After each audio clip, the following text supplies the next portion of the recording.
Nah, fungsinya peringatan yang disampaikan oleh mubalik-mubalik, yang disampaikan oleh khatib-khatib ini adalah mengingatkan, bukan untuk menjelekkan, bukan untuk mempermalukan, bukan untuk mengadu domba, bukan untuk membuat jamaah masjid ini benci kepada panitia-panitia, itu bukan. Tapi kalau andai di sini ada salah satu panitia, diingatkan jangan begitu.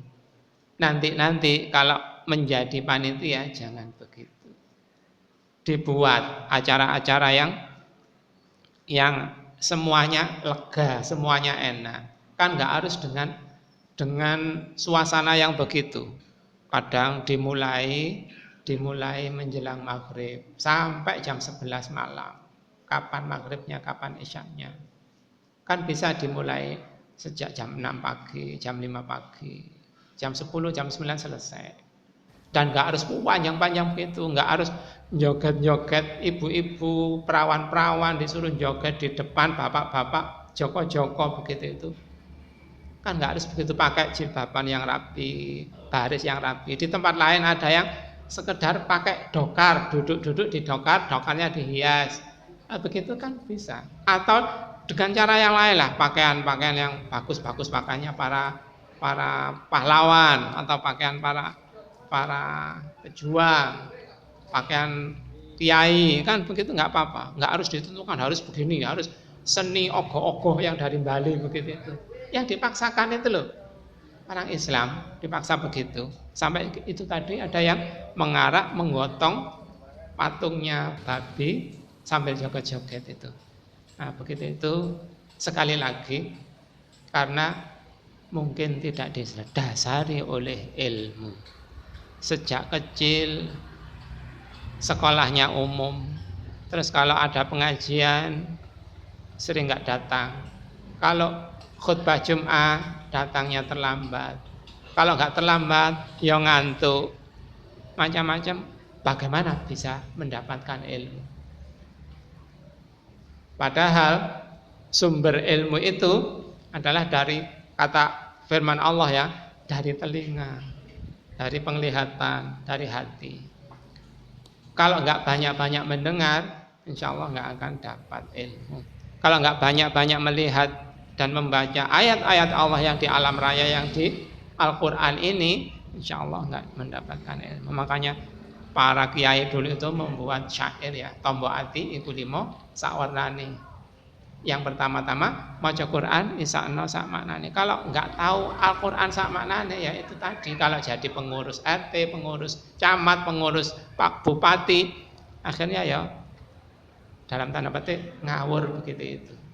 Akhirnya menyusahkan orang, mengecewakan orang. Dan itu jangan dikira nanti di akhirat nggak dipertanggungjawabkan. Sekarang saya bisa bayar denda itu, saya terpaksa bayar denda, tapi nanti Anda di akhirat akan dituntut oleh Allah, dituntut oleh warga Anda itu, diadili oleh Allah Subhanahu wa taala. Sekali lagi, karena ilmu. Di surat An-Nahl 78 itu disampaikan, a'udzubillahi minasyaitonirrajim, wallahu akhrajakum min butuni ummahatikum la ta'lamuna syai'a wa ja'ala lakumus sam'a wal absara wal af'idata la'allakum tashkurun. Dialah Allah yang mengeluarkan kamu dari perut ibumu tidak tahu apa-apa. Dan jarene seorang penyanyi itu telanjang bulat, enggak punya apa-apa, enggak tahu apa-apa, sehelai benang saja enggak tahu, enggak punya. Tapi kita sekarang sudah menjadi kaya, pintar begini, ini jangan main-main. Dan dilanjutkan di ayat itu tadi, wa ja'ala lakumus sam'a. Allah membekali kamu as-sam'a, pendengaran, penglihatan, dan hati akan bersyukur, bisa bersyukur. Bagaimana cara bersyukur? Beramal. Seperti digambarkan di surah Saba ayat 13 itu. I'malu ala Dawud syukra wa qalilun min ibadiyasy syakur. Beramallah hai keluarga Daud sebagai tanda rasa syukur kalian, dan sedikit sekali hambaku yang mau bersyukur. Beramal, ilmu bersyukur dengan beramal. Beramal harus didahului dengan ilmu. Bagaimana caranya mencari ilmu? Ya mengoptimalkan indera yang diberikan oleh Allah itu tadi. Banyak-banyak mendengar, banyak-banyak membaca. Jangan kalau ada orang ngomong itu nggak ngereken, nggak didengarkan, mentang-mentang jadi takmir, jadi mubalik. Ada orang remaja ngomong nggak direken, orang kecil ngomong nggak direken, enggak. Tetapi Muslim itu husni istima' idza hudditha, mendengarkan dengan baik kalau diberitahu. Kapan? Setiap pemberitahuan, nggak harus mubalik, guru, ustadz, ulama yang memberitahu. Setiap orang yang memberitahu itu didengarkan dengan baik. Lebih-lebih kalau ada tausiah dari ustadz, dari mubalik atau dari orang tua kandung gitu, harus segera, harus sangat diperhatikan. Itu tadi, agar bisa bersyukur harus berilmu, harus berkarya, harus beramal. Sebelum beramal itu didahului dengan ilmu. Sumbernya ilmu yang disediakan oleh Allah digambarkan di surat An-Nahl 78 itu, wa ja'ala lakumus sam'a wal absara wal afidah la'allakum tashkurun, agar kalian bersyukur. Mudah-mudahan kita dikuatkan oleh Allah untuk bisa mengoptimalkan indera kita sehingga bisa terhantarkan untuk menjadi orang-orang yang bertakwa kepada Allah Subhanahu wa taala. Aku qouli hadza astaghfirullah li wa lakum wa lisa'iril muslimin wal muslimat innahu ghafurur rahim. Ringkasan tafsir Ibnu Katsir, beliau mengatakan setelah Allah menceritakan kaum musyrik yang enggan bergaul dengan kaum muslim yang lemah dan miskin, mereka membanggakan kekayaan dan keturunan terhadap kaum muslim. Maka Allah memberikan mereka perumpamaan 2 orang laki-laki yang salah satunya diberi 2 kebun anggur yang dikelilingi pohon korma. Di sisi kedua kebun itu disela-selakan, dibuat ada sela-selanya itu terdapat tanaman palawija. Masing-masing tanaman itu menghasilkan buah yang sangat bagus. Karena itu Allah berfirman, kedua kebun itu menghasilkan buahnya. Dan kebun itu tiada kurang buahnya sedikit pun.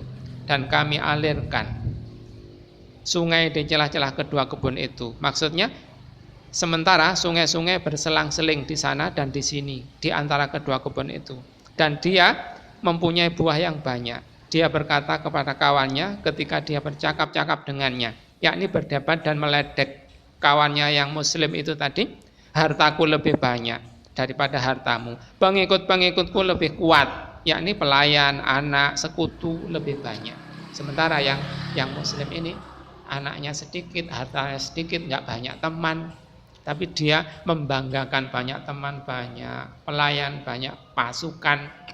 Nah, itu nanti ayat-ayat berikutnya diceritakan orang yang diejek itu, muslim yang diejek itu mendoakan agar kebunnya itu dihancurkan oleh Allah, disambar petir, hancur menjadi tanah yang licin. Yang kemarin-kemarin tanahnya subur, gembur, nggak licin, akhirnya menjadi tanah yang tandus, tanamannya hilang dan menjadi tanah yang licin.